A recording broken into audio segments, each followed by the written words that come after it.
I'll be the first to admit, I love Taiwan. Many viewers have pointed out that I even have a sticker proclaiming Taiwan #1 on my laptop. But I also know that I'm a little biased. I was born in Taiwan and I spent the last 7 years here. My love for Taiwan is, dare I say, subjective, personal, and a circumstance of pure chance. Would I still love Taiwan had I been born anywhere else?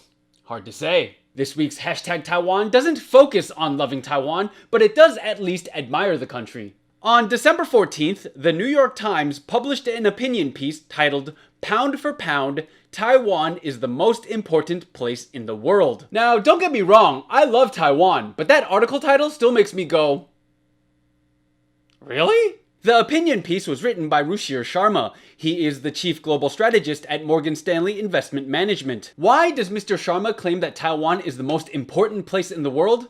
Chips. No, not that kind of chip. I'm talking about the kind of chips that are powering the device you're watching this show on right now. Mr. Sharma says faster, more powerful chips are the critical building blocks of rapidly evolving digital industries like artificial intelligence and high-speed computing. Where does the world get these cutting-edge chips? Taiwan. I know what you're thinking. But Leslie, the world's largest tech companies like Apple, Google, and Intel aren't Taiwanese? You're right, they're not. But those companies rely on Taiwan to supply the chips in your iPhones, iPads, and computers. Taiwanese companies like Foxconn and TSMC assemble products for other major brands. In fact, the article points out that in the 2010s, Foxconn was producing 40% of the world's consumer electronics. South Korean tech titan Samsung also produces chips, but the New York Times article says that because it makes products that compete with other major brands, other companies aren't too keen on giving Samsung their money. Taiwan is perfectly fine collecting a paycheck without any of the fame. Don't you boys stop fighting now! In response to the article, Asire Telbos said that in addition to the country's chip-making prowess, in Taiwan the leaders trusted science and were ahead of the curve on COVID-19. We are quite fortunate. I think Taiwan's success with handling COVID-19 definitely helped domestic productivity, allowing it to overtake foreign competitors. Steve Hartzler says, plus, the people are quite nice.